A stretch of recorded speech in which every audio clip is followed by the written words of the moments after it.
tanto no Brasil quanto no exterior. Gratidão mesmo pela presença de vocês, tá bom? E com vocês, nosso amigo Rafael. Vamos dar uma salva de palmas aí para o nosso amigo Rafael.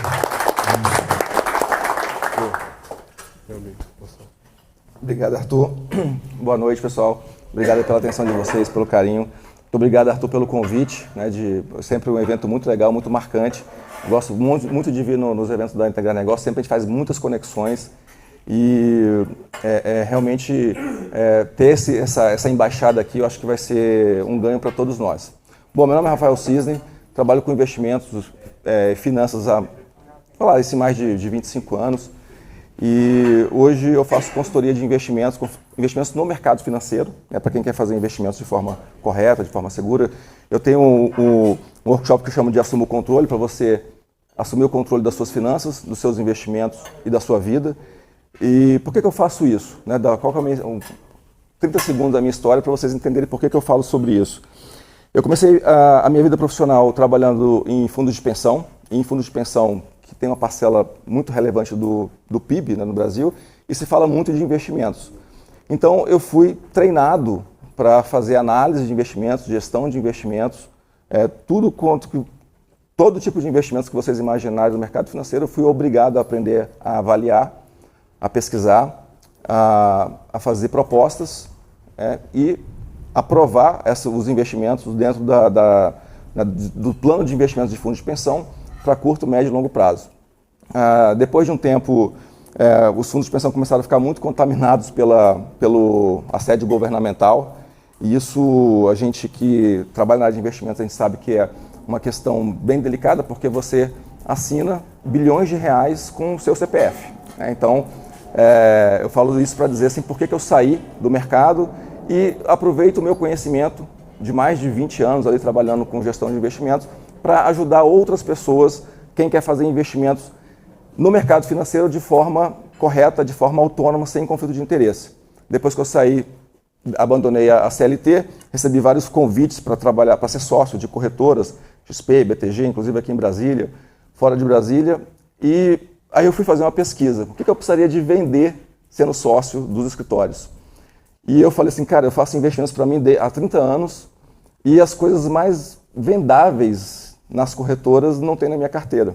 Então, eu vi aí um gap, assim, falei, poxa, deixa eu preencher esse buraco, assim, de dar uma consultoria de investimentos para quem quer realmente fazer investimentos sem conflito de interesse, colocar a carteira realmente para render. E eu não gosto muito de usar PowerPoint, mas quando a gente fala de números, não tem jeito. Tem que mostrar gráfico, tem que, igual muita gente fala, tem que matar a cobra e mostrar o pau, Então não dá para falar muito de número. Mas, só para fazer aqui uma pesquisa rápida, vocês aqui todo mundo aqui faz investimentos? Quem faz investimentos em corretora de valores? Só para me ter uma ideia. Tá. Com corretora de valores, XP, BTG, Guide, só para saber quem tem conta numa corretora de valores, porque realmente é uma coisa que vem evoluindo. Quando eu falava sobre isso há 10 anos atrás, pouquíssimas pessoas tinham, mas hoje é muito fácil você abrir uma conta numa corretora de valores e eu acho muito importante. Então vamos falar o seguinte, por que é importante fazer investimentos? Aqui a maioria de vocês é empresários, então como eu vi que tem bastante gente que não tem conta em corretora, deixa eu dar aqui algumas ideias falar por que é importante ter uma conta numa corretora e fazer investimentos. Eu sigo frases do Warren Buffett, do Robert Kiyosaki, que falam o seguinte, se você tem uma única fonte de renda, você pode fracassar em algum momento da sua vida. É uma frase que o Warren Buffett fala isso muitas vezes, em várias ocasiões. O próprio Robert Kiyosaki, também, que escreveu Pai Rico, Pai Pobre, ele fala que a mágica da vida é você ter múltiplas fontes de rendas. Então, quando eu faço esse tipo de apresentação para empresários, então eu vejo muitas as frases assim, cara, quanto que rende o mercado financeiro tal investimento? Primeiro que a gente não pode falar sobre isso porque você prometer uma rentabilidade é uma coisa até ilegal. Eu sei que hoje no Instagram, no YouTube, coisas que a gente mais recebe são informações, olha, aplica aqui que você vai ganhar tanto. Isso, se você olhar a legislação, isso é inclusive ilegal, porque nenhuma coisa que aconteceu no passado tem um histórico de rentabilidade e ela vai se replicar no futuro. Então, a legislação tenta proteger o investidor por conta disso. Só que as propagandas são muito agressivas, inclusive de empresas grandes e legalizadas, como Empíricos, Suno, etc. Eu entreguei para os meus clientes uma ação que subiu 2.000%. Então, não dá para você dar uma garantia de investimentos, de rentabilidade para quem é empresário. E aí o empresário fala duas situações básicas. Primeiro, o meu negócio ele rende mais do que a bolsa pode render. É uma frase que eu escuto bastante. E outra que o empresário, assim, olha, estou passando por uma dificuldade, não tenho caixa nem para colocar no meu negócio. Como é que eu vou investir fora daqui? Então, eu vejo isso como uma necessidade muito grande de mudar esse conceito, de não ter o investimento no mercado financeiro, por mais que vocês sejam empresários. Por quê? Pela questão da diversificação, de ter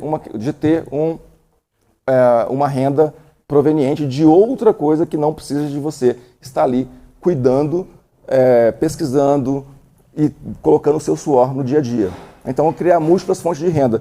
E eu vejo uma facilidade muito grande de criar uma segunda fonte de renda fora do seu ambiente de trabalho, fora da tua empresa, com o mercado financeiro. Porque se você compra ações de empresas que pagam dividendos, aqueles dividendos estão sendo gerados pela expertise de outros empresários. Você não precisa se você compra uma ação do Itaú, do Bradesco, do Banco do Brasil, da Vale, você está recebendo dividendos e não está trabalhando nas empresas. Então, isso é renda passiva totalmente fora do negócio de cada um de vocês.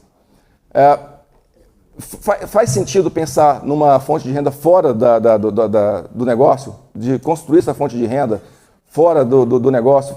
Faz sentido? Assim, poxa, realmente eu tenho que construir uma renda fora do meu negócio. Por quê? A gente vai entrar em estatísticas do Sebrae, que fala que os empreendedores que estão começando, 80% deles quebram em até 5 anos. Se você analisar essas quebras, dos 80% quebraram não por falta de expertise no próprio negócio, mas de expertise em relação a finanças e investimentos. Então, a grande quebradeira dos empresários, principalmente das pessoas mais novas que estão começando, é por questões financeiras. E eu já fiz consultoria empresarial também há muito tempo, hoje eu não faço mais, e eu comecei a perceber o comportamento quando um empresário fala assim, cara, eu queria que você desse uma olhada na minha empresa, não estou tendo lucro, não estou tendo resultado, estou trabalhando, fazendo as melhores coisas, as melhores práticas do mercado e não está dando certo. E aí você vai olhar no balanço do cara, né, até construir o balanço, porque geralmente o cara novo assim, nem faz o balanço, e você vê que a despesa financeira do cara está consumindo realmente boa parte do lucro. Pô, eu vi que agora aumentou o som, ficou bom, hein, Daniel?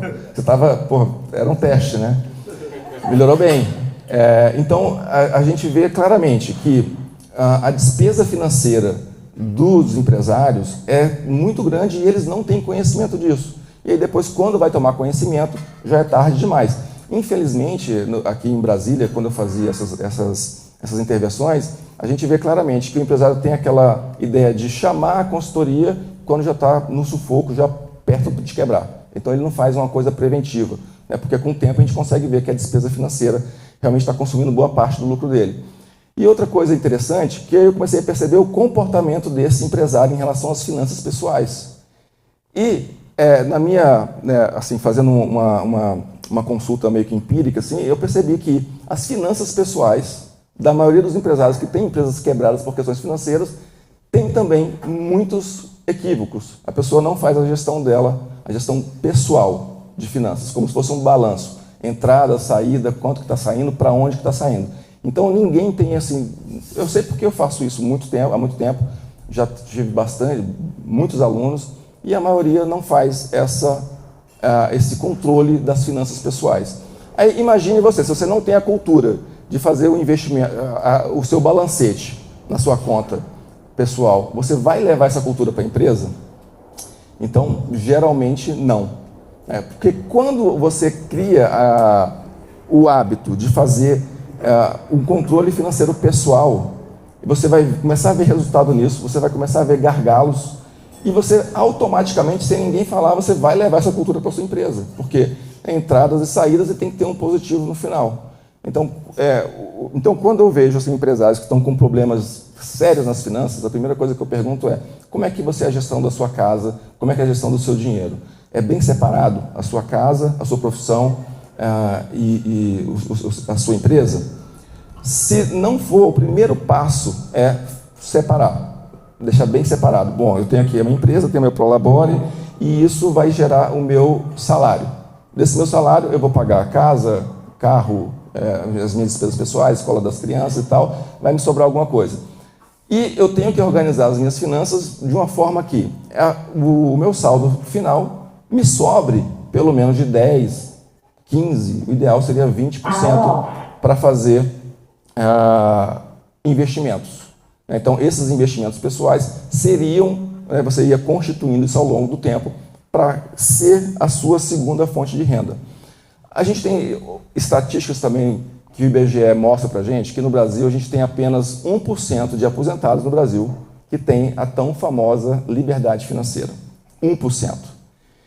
Então, o que isso significa? Aqui nós temos um grupo de pessoas de sucesso, pessoas empresários, empreendedoras e tal, todo mundo aqui tem seus negócios.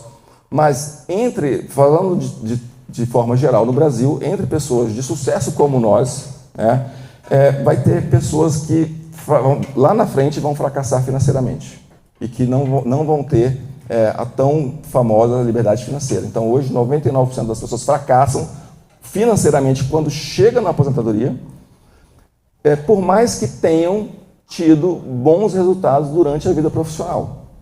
E eu até lembro que o apartamento que eu moro hoje, na Asa Norte, na 214 Norte, eu comprei de um senhor idoso, e a gente lá no cartório conversando, e ele falou o seguinte: por que você vai? Estava lá esperando, né, a documentação, e aí ele me falou o nome dele, e eu lembro de escutar o nome dele como um médico famoso aqui em Brasília, um cardiologista que era famoso.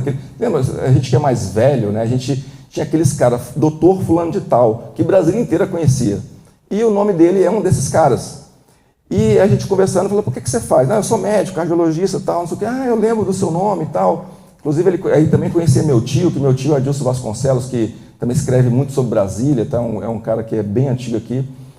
E eu falei para ele que fazia gestão de investimentos. Ele falou assim: cara, você não imagina a dor que eu tenho hoje de não ter esse conhecimento, de não ter tido esse conhecimento há 10, 15, 20 anos atrás. Porque esse apartamento que você está comprando é o último recurso que eu tenho. Ele estava alugado, né? O aluguel não dá mais, não me ajuda mais, eu tenho que vender. Eu tenho mais um imóvel que eu moro e essa renda desse apartamento aí, ele vai ter que me sustentar até os meus últimos dias, porque é o que eu tenho.